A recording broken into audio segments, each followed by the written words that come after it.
it's 10 toe steps. You put one foot in front of the other and 10 toe steps. They want to see if you can keep your balance. That's one test. And then the other test is the eyesight test. They take a pen and they tell you to follow it left or right so they can see the dilation. Come on, church, help me, in your pupils. But then the last test, God help me here, is the education test. They tell you to say your ABCs frontwards and then backwards. Y'all, I ain't never been pulled over. It kind of sound like it, but I've never been pulled over. I just know the test. Touch your neighbor and say everything's Googleable now. So the sobriety test, the last one is the education. And the education, watch this, is to see, watch this, has the inebriation, I feel glory here, affected your comprehension. I'm about to shout you. The test is to see that even though you're under the influence, here's my shout, can you still maintain your sanity?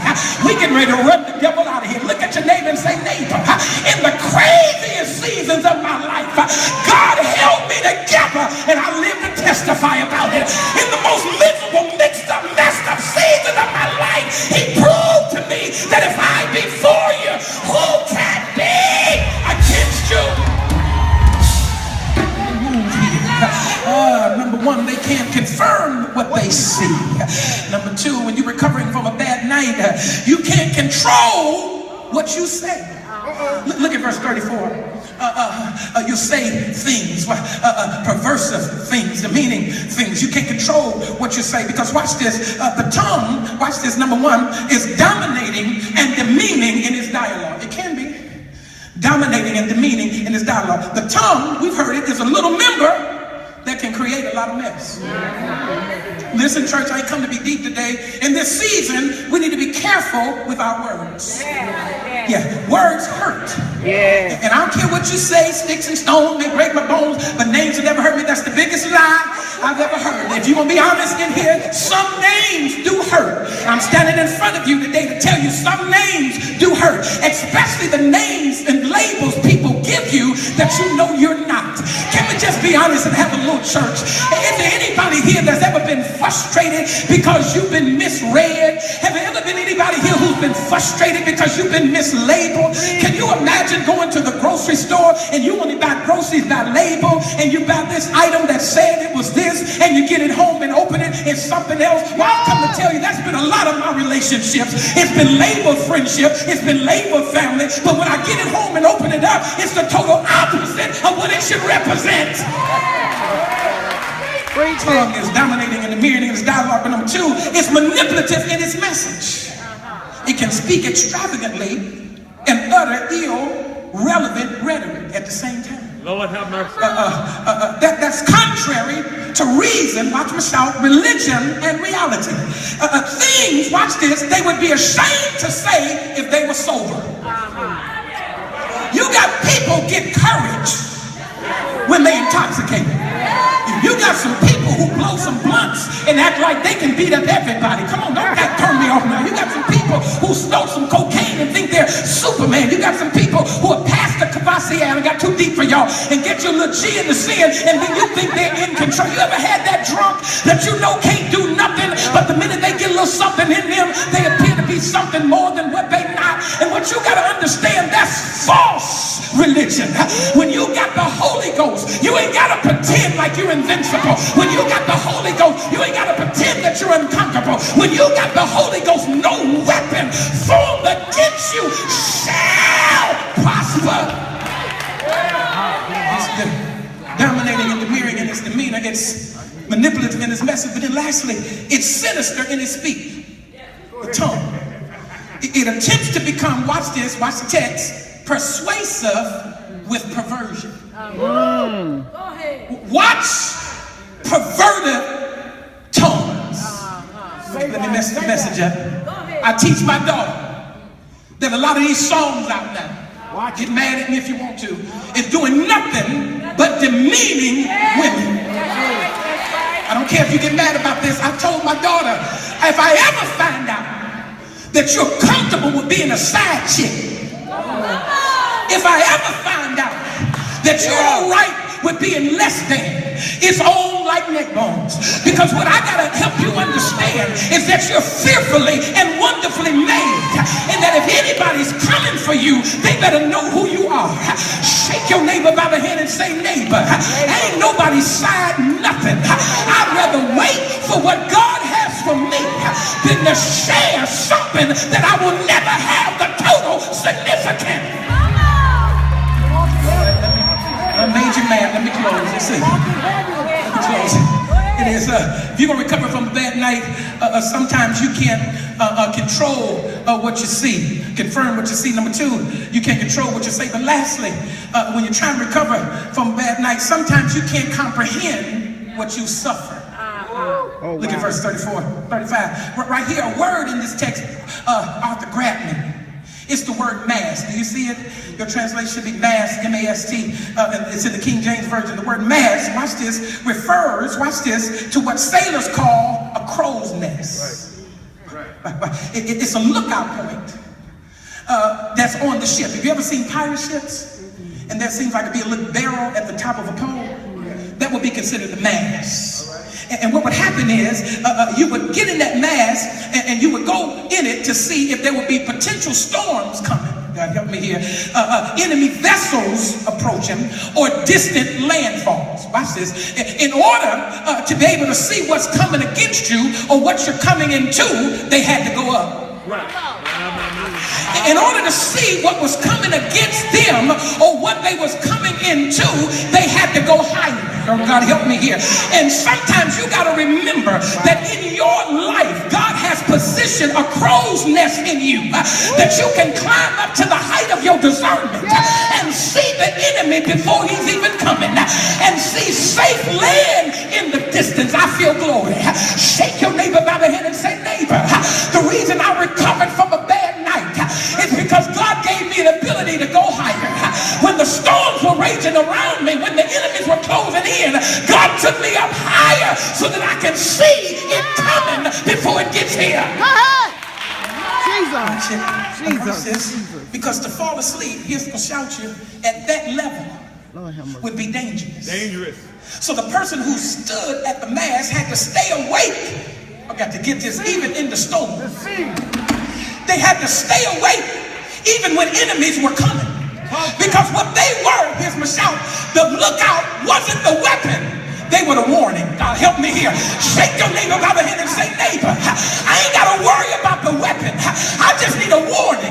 Because the weapon I have, no weapon formed against it can prosper. Shake your neighbor by the hand and say, neighbor, I got a weapon. So here's how it closes. When the intoxicated discovers that they woke up the morning after without a clue of what happened the night before. Look at the text. The first thing they ask is, how did I get hurt like this? Because they have no memory of the night before. Have you ever had a drunk that is drunk the night before, stumbling, falling all over the place, scratches, and scars? But then the next morning, they wake up as if they don't even know what happened the night before. Watch your tone, watch your tone. Have you ever had a season in your life where you didn't know how it was going to turn out tomorrow? But you made a decision to wait until the morning. Have I got myself a witness? The text says he woke up the next morning asking themselves, how did I get hurt like this? How did I get broke like this? How did things come discombobulated? It's because I had a bad night. Is there anybody?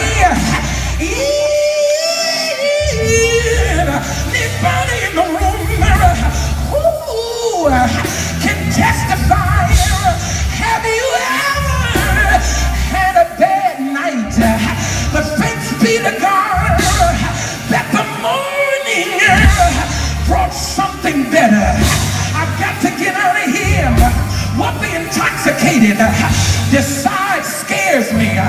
The text says when they wake up the next morning, instead of running away from what had them intoxicated, the text says that they wake up the next morning to not leave it or to learn from it. Is there anybody here that's brave enough to say that every bad night that you have ever had, God helped you learn from it? Is there anybody here that knows who I am? Have you ever had a bad night but woke up the next morning feeling like everything is gonna be all right? I've got to get out of here. But the text says he refuses to reform because he got no healing from the hangover. He refuses to turn around because he has no deliverance from the disaster the night before.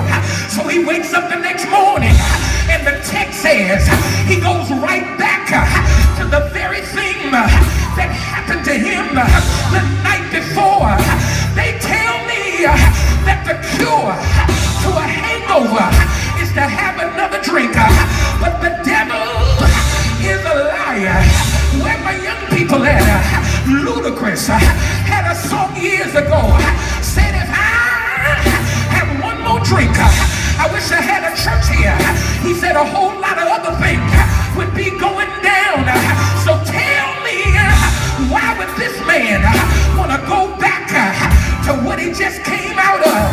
The reason is some people have decided that false intoxication is better than holy inebriation. But the devil is a liar. I got to get out of here. I've had all kinds of feelings. I've had good feelings, bad feelings.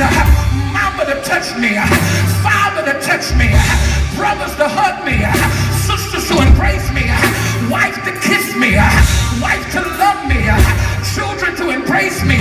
But I close when I tell you there's no better feeling than the Lord that's on your side.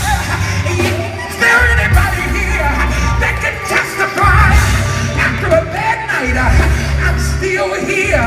I've got to get out of here now. But shake your neighbor by the hand and say, neighbor, since I survived a bad night, I'm making a decision that I won't go back to the way it used to be. I've got to go. Everybody, if you can, get up on your feet, find two people and say, neighbor, God is getting ready to bring you out of a bad night. How do you know it? That it's a bad night. It's almost over. Because I've been crying all night long. That's how I know the night is ending. Every tear counts the clock. Every tear passes the hour. Every tear counts the second, counts the minute, counts the hours of the morning. The first watch from 9 to midnight. The second watch from midnight to 3 in the morning. The third watch from 3 a.m. to 6 a.m.